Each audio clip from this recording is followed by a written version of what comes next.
Senate. आज मैं आपको सीनेट एग्जाम की पूरी डिटेल्स बताऊंगी। सीनेट क्या होता है, ये किस कोर्स के लिए होता है, कितनी फीस लगती है, फॉर्म कब आते हैं, इस एग्जाम को क्वालिफाई करने के बाद आपको कोर्स में कितनी फीस लगेगी, कौन कौन से कॉलेज हैं इसके अंडर में, गवर्नमेंट कॉलेज कितने हैं, प्राइवेट कॉलेज कितने हैं, पेपर का पैटर्न क्या होता है, सिलेबस क्या होता है, सब कुछ हम डिस्कस कर लेंगे आज के वीडियो में। अगर कोई भी स्टूडेंट बीएससी नर्सिंग करना चाहता है तो वो इस वीडियो को जरूर देखे, काफी बेनिफिशियल वीडियो रहेगी और ये यूपी वाले बच्चों के लिए स्पेशली है। ठीक है, चलो स्टार्ट करते हैं आज का वीडियो।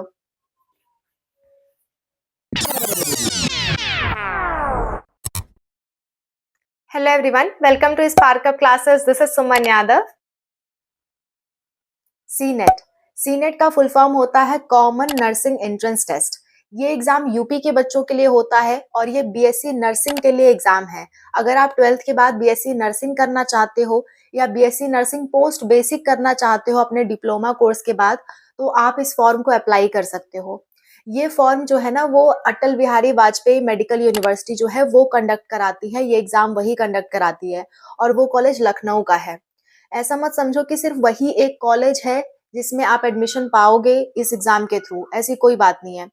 टोटल आपके 17 मेडिकल कॉलेज हैं गवर्नमेंट, जिसमें आपको एडमिशन मिलता है इस एग्जाम के थ्रू। इंक्लूडिंग मैं कुछ गवर्नमेंट कॉलेज के नाम बता दे रही हूँ जो कि बहुत अच्छे अच्छे कॉलेज हैं।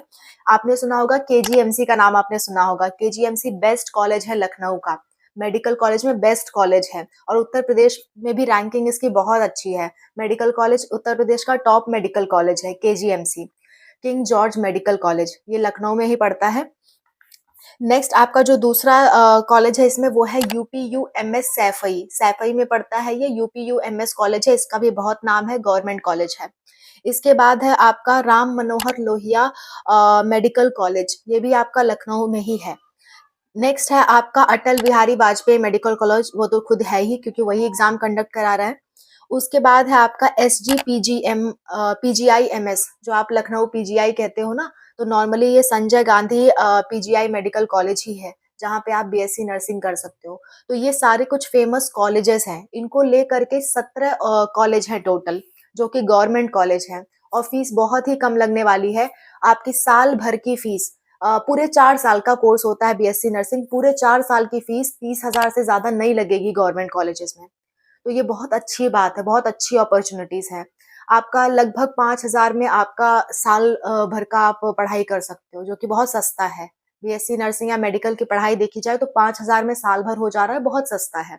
ठीक है, तो ये इन कॉलेजेस के लिए है। टोटल 17 गवर्नमेंट कॉलेज है इसके अंदर और 24 आपके डीम्ड यूनिवर्सिटी हैं। I am sorry, not 24, it's 26 आपके डीम्ड यूनिवर्सिटी हैं। डीम्ड मतलब होता है सेमी गवर्नमेंट। ठीक है, इसकी फीस प्राइवेट से थोड़ी कम होती है लेकिन गवर्नमेंट से ज्यादा होती है, उसे हम डीम्ड यूनिवर्सिटी कहते हैं। इसके बाद है आपका प्राइवेट कॉलेजेस, 224 प्राइवेट कॉलेजेस जो उत्तर प्रदेश के हैं वो इसी के अंदर आते हैं। या यूं कह दूं कि उत्तर प्रदेश में किसी भी कॉलेज में आपको लेना है, किसी भी प्राइवेट कॉलेज में, तो आपको सीनेट का एग्जाम देना पड़ेगा। ठीक है, अब मैं कहोगे कि मैम हमें प्राइवेट से करना है तो हम एग्जाम क्यों दें? तो बच्चों, एग्जाम देने से फायदा ये होता है कि आपकी स्कॉलरशिप आती है। जब आप कोई भी कोर्स करते हो तो इसकी स्कॉलरशिप आने के चांसेस 90% तक होते हैं अगर आप एग्जाम के थ्रू एडमिशन लेते हो, अदरवाइज आपकी स्कॉलरशिप नहीं दी जाती है। नेक्स्ट अब बात कर लेते हैं एलिजिबिलिटी की।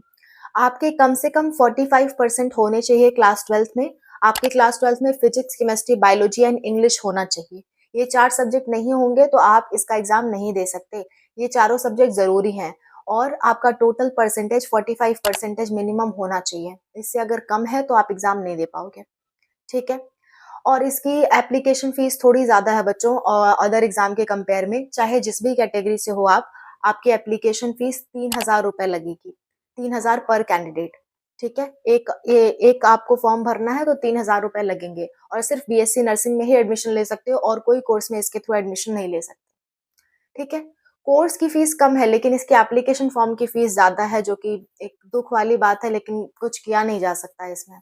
ओके, नेक्स्ट हम लोग बात कर लेते हैं फॉर्म इसके कब आएंगे। फॉर्म आपके अप्रैल में आएंगे। पिछले साल 15 अप्रैल के लगभग फॉर्म रिलीज हुआ था, तो इस साल भी आप वही डेट मान के चल सकते हो। अभी ऑफिशियल वेबसाइट इसकी 2024 की आई नहीं है, 2023 का ही अपडेट दिखा रहा है।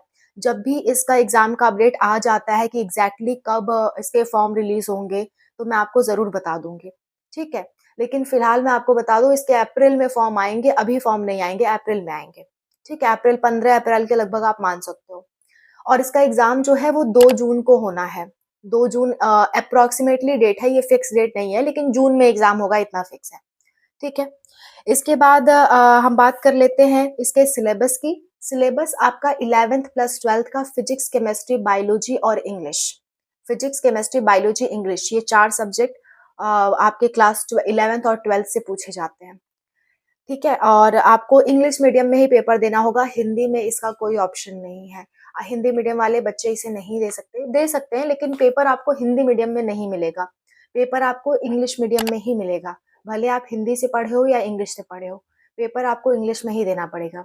क्योंकि जो भी कॉलेजेस मैंने बताए हैं, उन सब में बीएससी नर्सिंग की पढ़ाई इंग्लिश से ही होती है, हिंदी से कहीं पढ़ाई नहीं होती है बीएससी नर्सिंग की।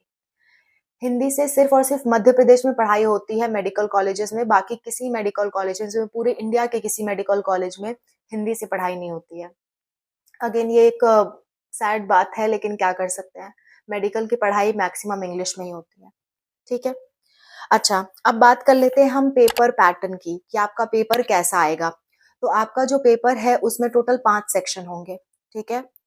फिजिक्स, केमिस्ट्री, बायोलॉजी, इंग्लिश और आपका एक नर्सिंग एप्टीट्यूड का क्वेश्चन आता है। इसके लिए आपको थोड़ा-सा प्रिपेयर करना पड़ेगा, नर्सिंग एप्टीट्यूड। 5 सब्जेक्ट हैं, physics, chemistry, biology, English, nursing aptitude. आप अपना फिजिक्स, केमिस्ट्री, बायोलॉजी स्ट्रॉन्ग करके चलो क्योंकि इसके थ्रू आप कई सारे फॉर्म को क्रैक कर सकते हो, कई सारे एग्ज़ाम को क्रैक कर सकते हो। तो पहला फ़ोकस आपका फिजिक्स, केमिस्ट्री और बायोलॉजी पे होना चाहिए, ठीक है? उसके बाद टाइम मिलता है तो इंग्लिश, फिर आपका नर्सिंग एप्टीट्यूड।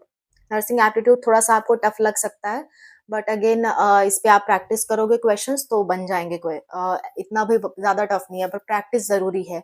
ऐसे डायरेक्ट जाओगे एग्ज़ाम में बैठोगे बिना प्रैक्टिस के तो क्वेश्चंस नहीं बनेंगे, ठीक है? और ये जो पाँचों सब्जेक्ट हैं इन सबके 40-40 क्वेश्चन आते हैं, 40-40 क्वेश्चन पर सब्जेक्ट आता है, यानी कि आपके टोटल 200 क्वेश्चंस आते हैं, ठीक है? 3 घंटे का आपको टाइम दिया जाएगा पेपर सॉल्व करने के लिए, 3 घंटे 200 क्वेश्चन, ठीक है? हर क्वेश्चन के लिए 1 नंबर आपको दिया जाता है और सबसे अच्छी बात तो ये है कि इसमें कोई भी नेगेटिव मार्किंग नहीं होती है, तो अगर आप तुक्का भी लगाओगे तब भी कोई बात नहीं। अगर आपकी किस्मत ने साथ दिया तो भी इसमें हो जाता है, कोई नेगेटिव मार्किंग इसमें नहीं होती है, ये सबसे बेस्ट बात है इसकी। ये इसी वजह से ये एग्ज़ाम आसान हो जाता है बहुत सारे लोगों के लिए, क्योंकि इसमें नेगेटिव मार्किंग नहीं है, ठीक है? तो ये सारी बातें हैं इस एग्ज़ाम से रिलेटेड, एक बार समराइज़ कर देती हूँ।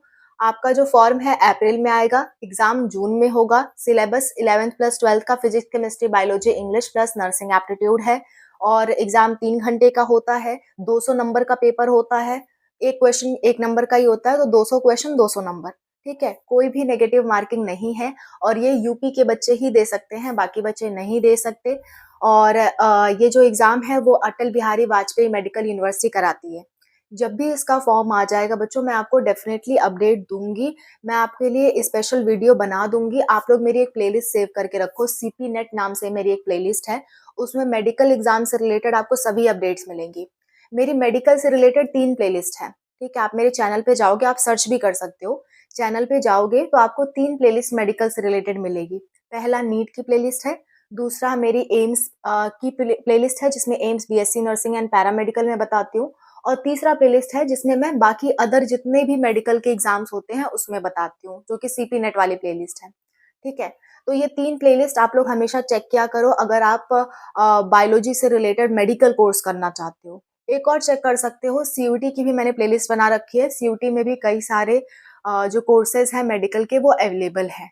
तो ये 4 प्लेलिस्ट आप लोग चेकआउट करते रहा करो टाइम टू टाइम, तो आपको सभी अपडेट्स मिल जाएँगे। अगर प्लेलिस्ट का लिंक आपको चाहिए तो आपको डिस्क्रिप्शन में भी मैं दे दूँगी और इस वीडियो के लास्ट में सीपी नेट वाली प्लेलिस्ट मैं दे दूँगी, जिसमें ये वाला वीडियो पड़ेगा, ठीक है? और भी कोई दिक्कत, कोई परेशानी आती है तो आप कमेंट्स में मुझे ज़रूर बताना, मैं रेडी हूँ आपकी हेल्प के लिए। Bye, take care.